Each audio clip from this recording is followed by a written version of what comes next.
Chloé et Cyprien sont professionnels. Chloé et Cyprien sont sympathiques. Mais Chloé et Cyprien ont un défaut. Ils fument. Et ça c'est mal. Très mal. Je fume depuis 16 ans. Je fume depuis que j'ai 15 ans. Je fume entre 10 et 20 cigarettes par jour, on va dire 15. Je fume un paquet de cigarettes par jour. Je n'ai jamais essayé d'arrêter de fumer. Bref, il était temps d'agir. Alors nous, on a demandé à Antoine de venir leur parler. Bonjour. Bonjour. Aider les gens à arrêter de fumer, c'est le métier d'Antoine. Et sa botte secrète, c'est l'hypnose. Et ça ne rassure pas nos deux journalistes.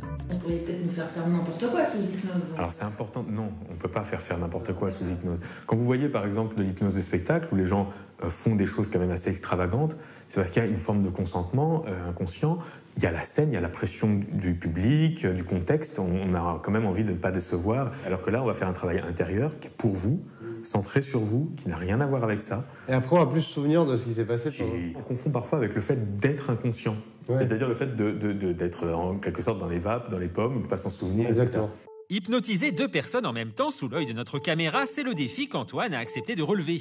Alors Chloé et Cyprien ont-ils fumé leur dernière cigarette dans la cour? L'hypnose est-elle une méthode miracle? Alors surtout pas, justement. Quand on pense à l'hypnose, on a souvent l'idée de quelque chose de très magique, et on s'attend à ce que ça fasse tout à notre place, et qu'on n'a pas besoin de beaucoup de volonté, justement. Non, c'est quelque chose qui facilite, parce que ça fait un travail en profondeur. Ça aborde surtout l'aspect psychologique du sevrage tabagique. En tout cas, nos deux cobayes sont bien décidés à tenter l'expérience. Très bien, donc mettez-vous comme ça. Ok. Alors je vais vous demander de fixer un point là-haut. Ça permet de mieux se centrer sur ces sensations. Comme ça, vous n'avez pas l'impression que c'est moi qui vous donne des ordres. Je ne fais que vous expliquer les choses. C'est pas moi qui vous hypnotise. C'est vous qui mettez votre propre inconscient en hypnose, qui vous mettez dans cet état où vous pouvez donner une instruction à votre inconscient et enfin il peut vous écouter. Donc vous lui demandez que les mains se rapprochent et vous lui demandez que les yeux se ferment. Tout simplement, vous dites les yeux se ferment, vous dites les mains se rapprochent. Chloé et Cyprien se laissent guider par la voix d'Antoine. Si vous êtes fumeur, écoutez bien, on sait jamais, ça pourrait marcher. Votre inconscient va passer en revue au fur et à mesure que les mains se rapprochent toutes ces associations que vous avez, c'est la cigarette. Tel lieu, par exemple, qui était devenu associé à la cigarette et vous ne pouviez pas y être sans avoir envie de fumer.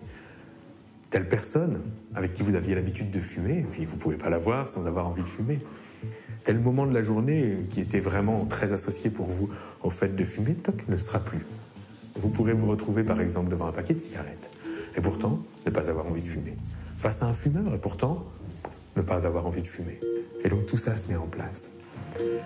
En tout, plus d'1 heure de séance pendant laquelle Chloé et Cyprien sombrent peu à peu dans un état semi-inconscient. Votre main droite va commencer à monter toute seule. Vous rentrez dans cet état d'hypnose toujours plus profondément. Conscient construit le non-fumeur que vous êtes en train de devenir. Bien sûr que c'est vous, c'est même encore plus vous. Vous étiez fumeur parce que vous étiez hypnotisé par la cigarette. Et au moment où les mains se toucheront, vous sentirez qu'à ce moment-là, justement comme une récompense, vous pouvez prendre beaucoup de plaisir intérieurement, à vous détendre complètement. À ce moment-là, vous laisserez les mains se détendre. Vous vous détendez totalement. Toutes les parties de vous qui ont bien travaillé se reposent. Et sur Cyprien, ça marche plutôt pas mal la détente. Vous pouvez prendre beaucoup de plaisir intérieurement. Beaucoup de plaisir en vous. Mais quand je vais vous demander de vous réveiller, vous allez vous réveiller complètement. Où vous le voulez. À votre rythme.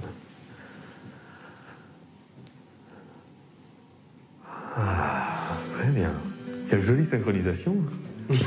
Bravo. Bonjour. Bonjour. Bien. Comment ça va? Ouais, ça va. C'est vrai? Moi j'étais bien, j'aurais bien dormi encore un peu. Ah oui, c'est vrai. Ok, ils ont bien dormi, c'est déjà ça.